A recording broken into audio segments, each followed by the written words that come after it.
Buenas tardes, colegas, y agradezco a las autoridades del Congreso por la invitación a participar. El objetivo de los siguientes minutos es conversar acerca de tres aspectos que nos interesan y preocupan desde el lado de la terapia intensiva, desde el lado del intensivista, acerca de este procedimiento que es la craniotomía decompresiva. El primer aspecto es las consecuencias fisiopatológicas que vemos nosotros en los pacientes posteriormente al procedimiento. Respecto a la presión intracraniana, en la mayoría de los pacientes se resuelve el tema de la hipertensión endocraniana y la PIC deja de ser un problema. En la mayoría, no en todos. En general es lo que está publicado y lo vemos en la práctica clínica, y junto con el descenso de la PIC también se asocia con un incremento en la presión de proporción cerebral. Respecto a la PIC, no hay una clara determinación de cuál sería el valor post procedimiento que sería tolerable o de umbral para tolerar la PIC o como que sea más apropiada. Nosotros desde hace muchos años utilizamos en forma absolutamente aleatoria un número de 15. No hay mucho publicado específicamente sobre esto. Este trabajo de 2017 puede ser interesante. Ahí en el gráfico se ven la evolución de la presión intracraniana posterior al procedimiento en algo más de 100 pacientes con TEC. En la línea roja se observan aquellos que tuvieron malos resultados vitales y funcionales. Y que, como pueden ver, la media de PIC de este grupo con malos resultados es alrededor de 16 milímetros de mercurio. Mientras que los que están representados en la línea azul en el gráfico son aquellos que tuvieron buenos resultados funcionales y por supuesto vitales, y rondó a la media de esa PIC post procedimiento alrededor de 11. Es decir que tal vez, no está determinado, pero tal vez una PIC de tolerancia o de umbral podría estar más cerca de 10 que de 15. Al incrementarse la presión de perfusión cerebral, por supuesto, mejora el flujo sanguíneo cerebral o puede mejorar el flujo sanguíneo cerebral. Si bien a la pie de la cama no medimos el flujo sanguíneo cerebral, pero sí lo valoramos en forma indirecta con las velocidades del flujo evaluadas por el Doppler transcraniano. Acá hay un caso, por ejemplo, que se muestra, los sonogramas de arriba son pre-procedimientos, los de abajo post-procedimiento. Se observa cómo mejora, se normaliza claramente, no solo la velocidad del flujo, sino no solo del lado del procedimiento, sino también del lado contralateral. El tercer aspecto fisiopatológico que vemos en la práctica clínica que claramente mejora es la oxigenación, y está publicado también aspectos de metabolismo.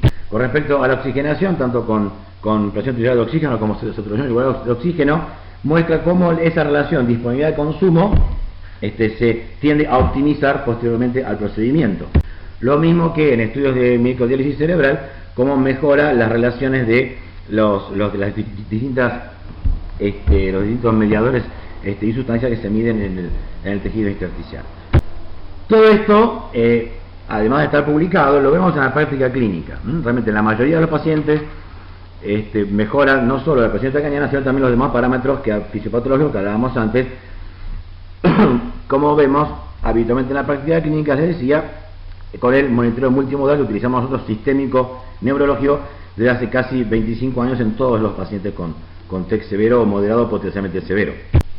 Es decir que, como conclusión de este primer aspecto, hay una mejoría de parámetros fisiopatológicos, que esto en forma teórica tendría que propender a mejores resultados.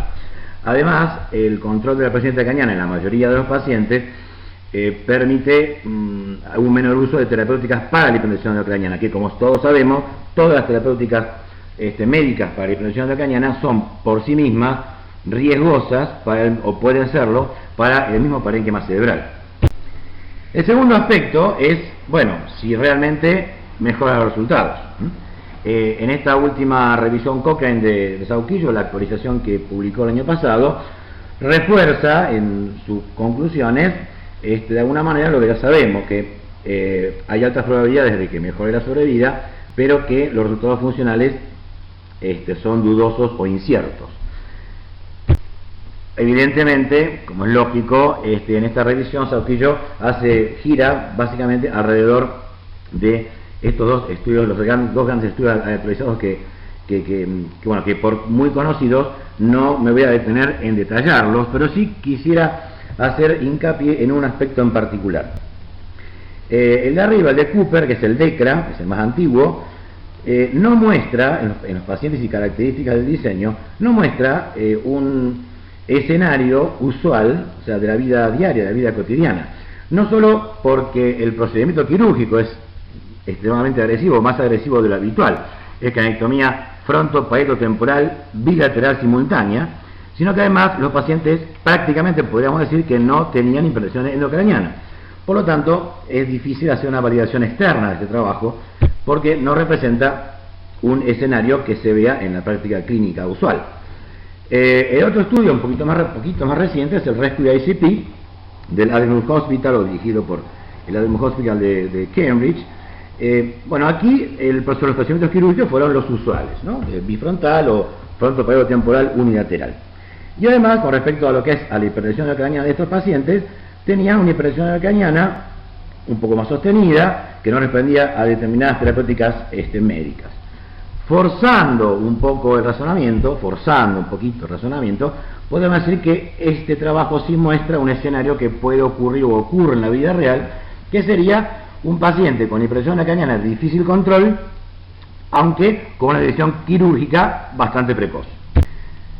Ahora, ¿qué es lo que pasa en la vida real?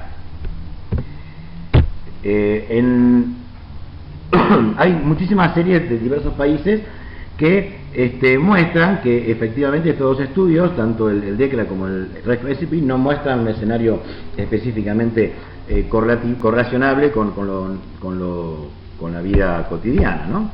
En el caso de nuestro país, en un registro prospectivo que se hizo durante un año en 28 centros de toda la República Argentina, durante ese año se practicaron 85 craniotomías descompresivas en este grupo de pacientes.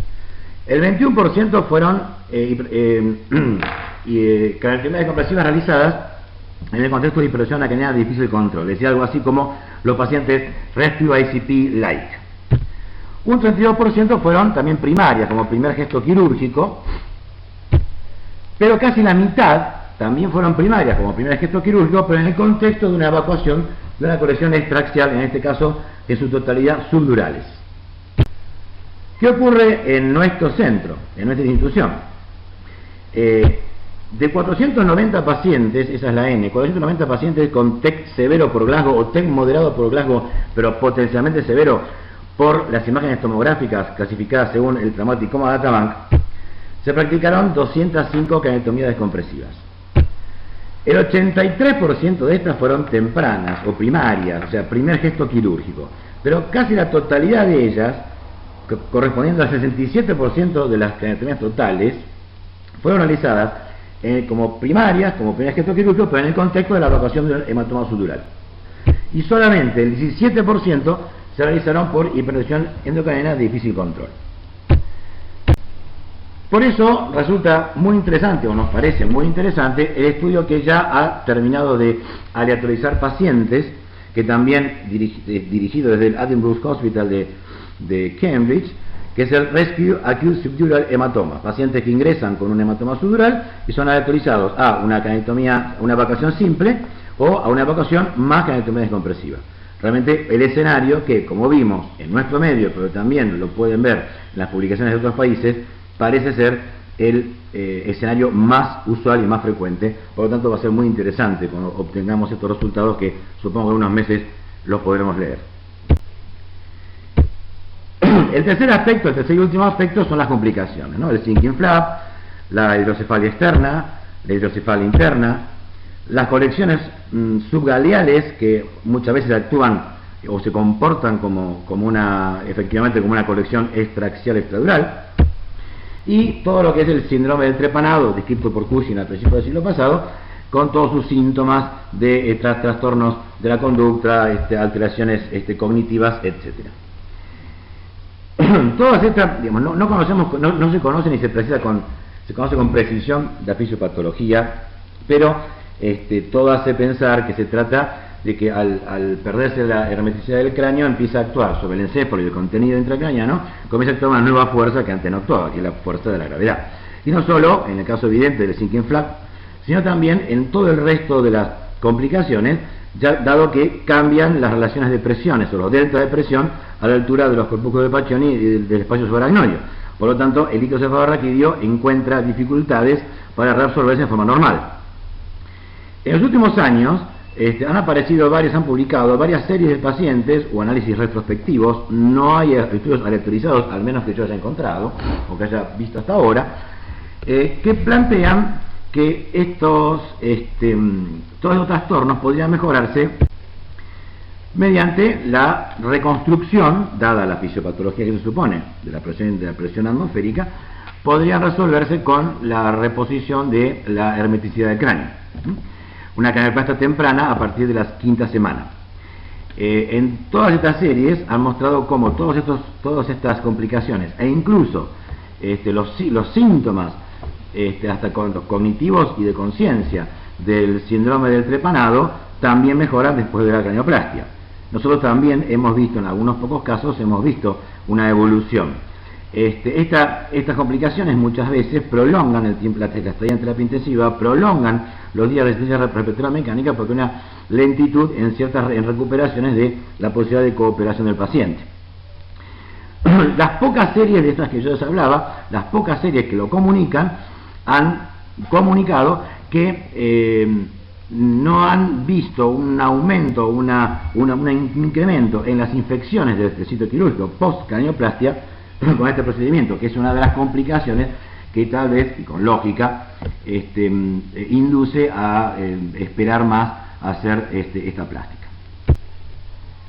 En fin, con los conocimientos que tenemos, sin dudas hay una mejoría que lo vemos con el monitoreo multimodal, una mejoría en los parámetros fisiopatológicos, pero hasta ahora no tenemos una evidencia clara de que mejoren los resultados y la sobrevida. Por lo tanto, la toma de decisiones, al igual que en todas las tomas de decisiones de cualquier otro procedimiento o indicación terapéutica en estos pacientes, es parte del arte. Y el arte, en este caso, y en todos los casos en realidad, es el arte de pensar. Nos puede ayudar a veces en la utilización de scores, como los que figura ahí, el crash, el impact, que son scores muy sensibles en cuanto a pronóstico en pacientes con TEC, pero nuestro pensamiento tiene que tener en cuenta, en principio, el trabajo absolutamente coordinado y cercano, íntimo, entre el equipo neuroquirúrgico y el equipo de intensivistas, y teniendo en cuenta todos estos aspectos que hacen a la construcción de un momento fisiopatológico que vive el paciente, de manera de poder elegir racionalmente la terapéutica más apropiada, y si es este procedimiento que lo sea, no solo para cada paciente individual, sino también para cada momento particular que atraviesan estos pacientes.